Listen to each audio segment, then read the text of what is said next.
श्री शिवाय नमस्तुभ्यम। दोस्तों, जैसा कि आप सभी जानते हैं कि 26 मई सोमवार के दिन है वट अमावस्या का बहुत ही पवित्र दिन, और इसी दिन वट सावित्री व्रत रखा जाता है। और आज की इस वीडियो में हम जानेंगे कि वट सावित्री व्रत में हमें किन किन सामग्री की आवश्यकता होती है। साथ ही जानेंगे वट सावित्री व्रत की संपूर्ण पूजन विधि। दोस्तों, ज्येष्ठ मास की अमावस्या को वट अमावस्या कहा जाता है और इस दिन वट सावित्री व्रत किया जाता है। तो इसका जो पूजन होता है यह वट वृक्ष से जुड़ा हुआ है, यानी कि जो बरगद होता है, बरगद का प्राचीन वृक्ष होता है, उसके नीचे ही पूजन किया जाता है। लेकिन अगर आप बाहर नहीं जा पा रहे तो इस तरीके से आप नर्सरी से ला करके गमले में वट वृक्ष का पौधा लगा करके उसका भी पूजन कर सकते हैं। नहीं तो वट वृक्ष की टहनी एक दिन पहले तोड़ करके लिए आए तो आप उसका पूजन कर सकते हैं।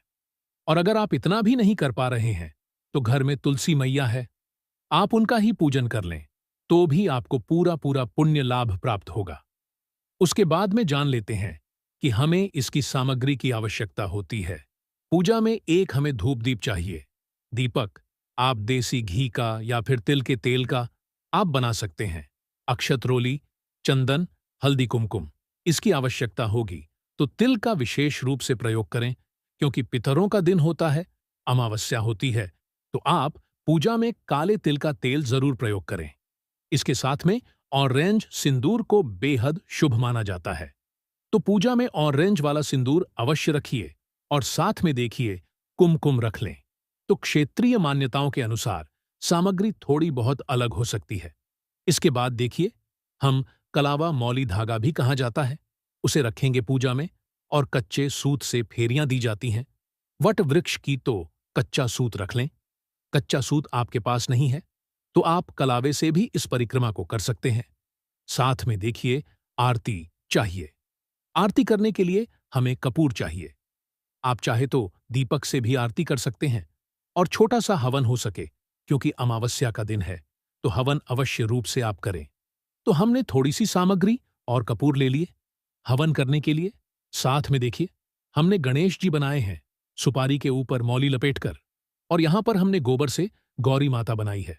और इसके साथ में देखिए, हमने जनेऊ ली हैं। कुछ जनेऊ रखने के लिए ले और कुछ वस्त्र रूपी कलावा रख लें। यहां पर देखिए, त्रिदेव ब्रह्मा, विष्णु महेश और उनकी तीनों पत्नियों की भी आप चाहे तो छोटी छोटी प्रतिमाएं मिट्टी से बना सकते हैं, पिंडी रूप में। साथ में श्रृंगार की सामग्री पूजा में भेंट की जाती है सावित्री माता को बरगद के वृक्ष पर। इस प्रकार से यहां पर देखिए, यह चूड़ी, बिंदी, मेहंदी, आलता, चुनरी आदि जो भी मैन चीजें होती हैं वह आप रख सकते। बाकी आप अपनी सामर्थ्य के अनुसार जितनी चाहे उतनी श्रृंगार की सामग्री यहां पर भी ऐड कर सकते हैं। और इस तरीके से देखिए, कलश की स्थापना की जाती है। आप चाहे तो बिना कलश की स्थापना किए बिना भी पूजन को कर सकते हैं। कलश की स्थापना करने के लिए कलश ले लिया, पीतल का, तांबे का है, मिट्टी का ले सकते हैं। और कलश के ऊपर देखिए, गले में इस तरीके से मौली बांध ले, स्वास्तिक बना लें, तो आप इस सामग्री को लेकर के घर के बाहर भी पूजन करने जा सकते हैं। अब कलश में डालने के लिए हम लौंग, इलायची, सिक्का, सुपारी, हल्दी की गांठ आदि इस प्रकार से रख लेते हैं और जल भरने के लिए अलग से बड़े लोटे में जल लेते हैं। इसके साथ में जो भी पुष्प आपको मिल जाते हैं, दूर्वा गणेश जी के लिए और कलश में लगाने के लिए हमने यहां पर आम के पत्ते लिए। आप अशोक के पत्ते भी प्रयोग कर सकते हैं। पुष्प आपको जो भी मिल जाए वहां पूजा में अवश्य रूप से रखें।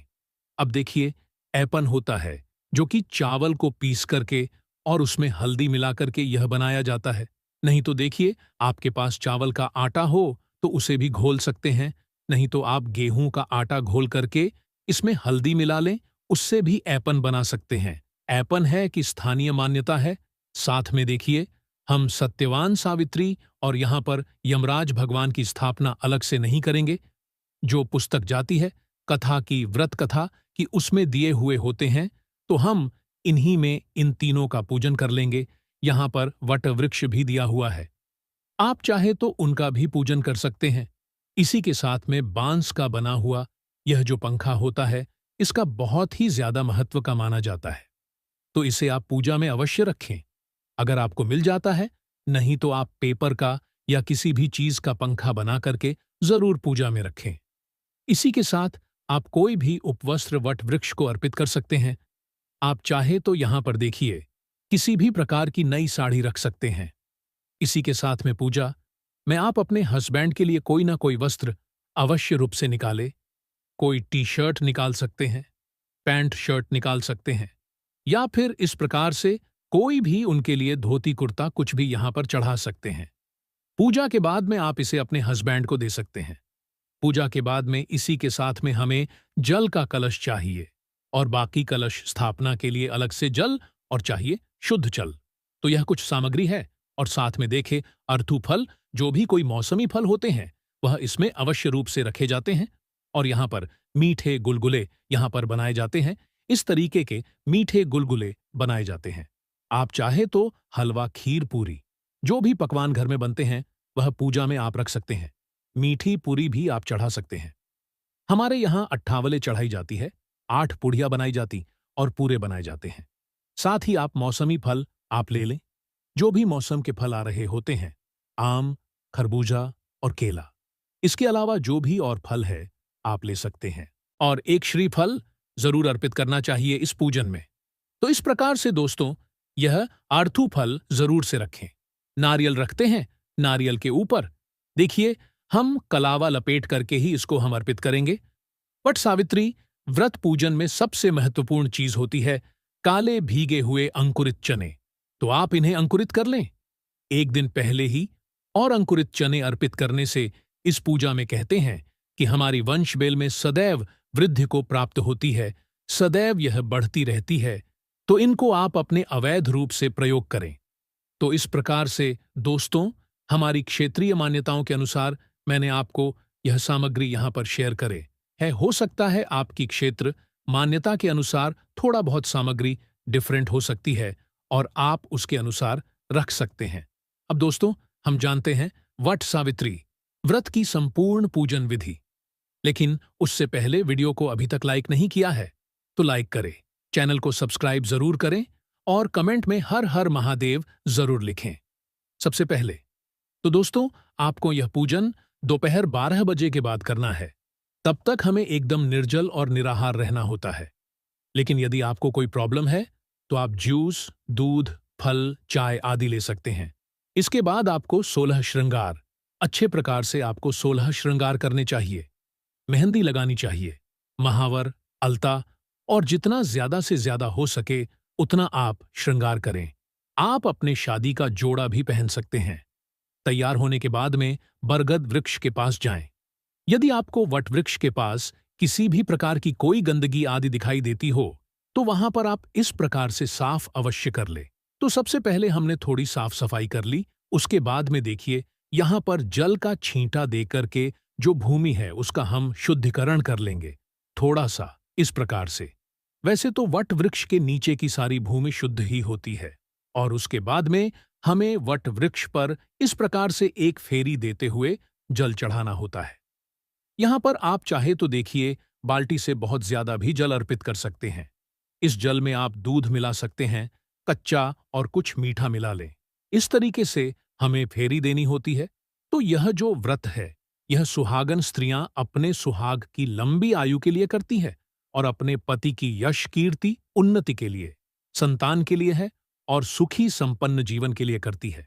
शास्त्रों के अनुसार यह व्रत सबसे पहले माता सावित्री ने अपने पति के प्राणों की रक्षा के लिए किया था। इसलिए इसे वट सावित्री व्रत पूजन भी कहा जाता है। तो सबसे पहले भूमि का शुद्धिकरण करने के बाद में वापस स्वास्तिक बनाया है। आप यहाँ पे हल्दी, कुमकुम थोड़ा सा डाल ले, नीचे थोड़े से तिल के दाने डाल करके आप यहाँ पर एक कलश की स्थापना करें। मिट्टी का कलश बनाए, क्योंकि ये कलश हमें यही छोड़ना होता है। कलश के अंदर जल भरे, उसके अंदर लौंग, इलायची, सिक्का, सुपारी, हल्दी की गांठ और अक्षत दुर्वा आदि डाल करके इस प्रकार से पंच पल्लव लगा लें। और एक पात्र रख के थोड़े काले तिल डाल करके इस प्रकार से एक दीपक उस पर रख लें और कलश बना लें। आप चाहे तो यहाँ पर नारियल भी रख सकते हैं। कलश में इसी के साथ यहाँ पर वट वृक्ष का पत्ता लेकर के उसके ऊपर सुपारी से गणेश जी की और गोबर से गौरी माता की स्थापना करी है और जो हमारी वट सावित्री व्रत की जो पुस्तक है, ना कथा की पुस्तक स्थापना करिए, क्योंकि यहाँ पर हम यमराज सावित्री माता का पूजन करेंगे। इसके बाद में जल से सभी को स्नान कर देंगे। गौरी गणेश का सर्वप्रथम हम पूजन करेंगे। उनको स्नान कराने के बाद में सभी को हम वस्त्र रूपी कलावा सभी को यहाँ पर हम अर्पित कर देंगे। इस प्रकार से देखिए, तो वस्त्र रूप कलावा आप अर्पित करें, क्योंकि देखिए आज विशेष रूप से वट वृक्ष का पूजन किया जाता है, तो उन्हें हमने जनेऊ अर्पित किया। इसके बाद में तिलक करेंगे। वट वृक्ष में ब्रह्मा विष्णु महेश तीनों का यहाँ पर वास माना जाता है, तो तीनों का ध्यान करते हुए आप इसका पूजन करें। चाहे तो आप त्रिदेव की मूर्तियां रख सकते हैं यहाँ पर मिट्टी के बना करके, और तीनों देवियों की मूर्तियों की स्थापना कर सकते हैं, जैसे कि वहां सरस्वती, महालक्ष्मी और गौरी मैया की तो हमने यहाँ पर स्थापना ऑलरेडी की हुई है, तो उनका भी आप विधि विधान से पूजन कर सकते हैं। वैसे बेसिकली आज के दिन वट वृक्ष का ही सर्वप्रथम मुख्य रूप से पूजन किया जाता है। उसके बाद में हमने कलश का भी पूजन किया है, सभी को टीका कर दिया है, चंदन से रोली से सिंदूर अर्पित किया है गौरी मैया को और सावित्री मैया को। उसके बाद में जो भी आप श्रृंगार के सामग्री लेकर के आए हैं उसको यहाँ पर चढ़ा दें। इसके बाद आप जो अपने घर से ऐपन बना करके लाए थे उसको भी आपको अच्छे से सभी को अर्पित कर देना है। आप चाहे तो अपने उसे के लिए कोई भी चीज लेकर आए हो, वो भी यहाँ पर सावित्री माता को चढ़ा करके बाद में आशीर्वाद स्वरूप में आप उनसे ले सकते हैं। अब गणेश जी को दुर्वा चढ़ा दे। जो भी फूल आपके पास उपलब्ध हो वह आप यहाँ पर अर्पित करें, और वट वृक्ष के ऊपर आप चाहे तो इस प्रकार से देखिए एक वस्त्र अर्पित कर सकते हैं, पीला या फिर भगवा कलर का, और एक पंखा, आप यहाँ पर 2 पंखे भी अर्पित कर सकते हैं। बास्केट डालिया में रख कर के जो भी मौसमी फल आते हैं ना वो अर्पित करें, जरूर अर्पित करें। कलावा लपेट करके इस प्रकार से, और जो भी भोग प्रसाद आपके यहाँ पर बनता हो, वो यहाँ पर गुलगुले बनते हो या फिर मीठे पूड़े बनते हो, अर्पित करें। और अंकुरित काले चने का बहुत ही ज्यादा महत्व होता है, वह सभी को इस प्रकार से अर्पित करेंगे। इस प्रकार से पूजा करने के बाद में हमें वटवृक्ष की हवा करनी होती है। उसके बाद में इस पंखे को देखिए, 2 अगर आपने अर्पित किए हैं तो एक यही छोड़ दें। दूसरे को आपको घर ले जाकर के अपने पति की सर्वप्रथम हवा करनी होती है, या फिर अगर आपके साथ आपके हस्बैंड आए हो तो वहीं पर आप इस पंखे से उनकी हवा करें। इसके बाद में हम वट सावित्री मैया से, गौरी मैया से और भोले बाबा से हम इस प्रकार से आशीर्वाद स्वरूप पहले तो उनको देखिए, हम सिंदूर लगाते हैं अपने चुनरी के किनारे से, और उसके बाद में उनसे सुहाग लिया जाता है। आप सुहाग 5 बार 7 बार इस प्रकार से अपनी मांग भरे और वहीं पर बैठ जाए वट वृक्ष के नीचे, और हाथ में कुछ काले चने लेकर के वट सावित्री व्रत की पुस्तक आप उठा करके उसकी कथा का श्रवण करें या पाठ कर सकते हैं। तो इस तरीके से वैसे यह जो कथा आदि किया जाता है, ये पूजन पूरे ग्रुप में किया जाता है। तो हो सके तो ग्रुप में ही आप इस पूजन को करें, नहीं तो इस पूजन में क्योंकि बहुत सारे सामग्री हमें ले जानी होती है, तो किसी ना किसी की हेल्प की तो आवश्यकता होती है, क्योंकि हमारा ही पूरा एक बैग भर जाता है। जब हम इस पूजन के लिए जाते हैं तो यहाँ पर देखिए, कहीं पर भी कच्चे सूत से पहले हम फेरी देते हैं। एक फेरी आप चाहे तो ज्यादा भी दे सकते हैं। आप कच्चे सूत से इस प्रकार से अटका दें एक साइड में, और ऐसे इस प्रकार से आप पूजन करें। पूजन करते समय वट सावित्री मैया का ध्यान कर सकते हैं, वट वृक्ष का आप ध्यान कर सकते हैं। तो इस तरीके से हम फेरी कर देते हैं। उसके बाद में आपको कुछ फेरी आप हाथ में काले चने लेकर के फेरियां कर सकते हैं, या फिर आप पंखे से हवा करते हुए भी फेरियां कर सकते हैं। यहां पर फेरी आप अपने सामर्थ्य के अनुसार कर सकते हैं, 7, 11, 21, 51 नहीं तो विशेष रूप से 108 फेरियां करने का विधान माना जाता है। जितनी आपके सामर्थ्य हो आप उतनी फेरियां करें। उसके बाद में थोड़ी सी कपूर आप एक दिए में रखकर के छोटा सा हवन अवश्य रूप से करें, क्योंकि अमावस्या का दिन होता है। हवन के अंदर सामग्री अर्पित करें, जो भी सामग्री है उसे आप अर्पित करें। सभी देवी देवताओं का ध्यान करते हुए, पितृदेवों का ध्यान करते हुए इस प्रकार से छोटा सा आप हवन अवश्य कर दें। जल की आंच में अर्पित कर दें। उसके बाद में हाथ में थोड़े काले तिल लेकर के पितरों के नाम का आप तर्पण अवश्य रूप से करें, क्योंकि सावित्री मैया ने भी इस दिन पितरों का तर्पण किया था, उनका ध्यान किया था, उनका पूजन किया था। और इस प्रकार से आप कपूर प्रज्वलित करके सभी की आरती करेंगे, सभी की आरती उतार दें। इस प्रकार से पूजन करने के बाद में, आरती करने के बाद में आप कुछ दक्षिणा अवश्य रूप से यहाँ पर आप अर्पित करें। और उसके बाद में वट वृक्ष के गले आपको इस दिन अवश्य रूप से लगना है। ये जो पूजन है प्राचीन दीर्घायु बरगद यानी कि वट वृक्ष के नीचे बैठ कर के करना बहुत ही ज्यादा शुभ माना जाता है। लेकिन किसी कारणवश आप ऐसा नहीं कर पा रहे हैं, तो घर पर आप यह पूजन बहुत ही सरलता से कर सकते हैं। इसका वीडियो भी आपको मेरे चैनल पे मिल जाएगा। तो इस व्रत में पूजन दोपहर 12 बजे के बाद ही किया जाता है, तब तक कुछ भी खाया पिया नहीं जाता है। बाकी आपके सामर्थ्य और स्वास्थ्य के ऊपर निर्भर करता है। और देखिए, अगर आपको पीरियड आती है तो आप यह व्रत न करें, किसी अन्य से आप इस पूजन को कर सकते हैं।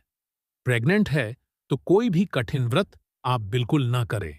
नेक्स्ट ईयर आप इस व्रत को अपने अनुसार कैसा भी कर सकते हैं, लेकिन प्रेग्नेंट है तो कोई भी व्रत आप कठिन ना लें। इसी के साथ में यदि आपने जो श्रृंगार की सामग्री चढ़ाई थी, इसमें से थोड़ी सी आपको अपने यूज के लिए लेनी है, बाकी यहीं छोड़ देनी है। तो यदि आपको वट सावित्री व्रत से जुड़ी कोई जानकारी चाहिए तो कमेंट में पूछ ले, गलती न करें। धन्यवाद।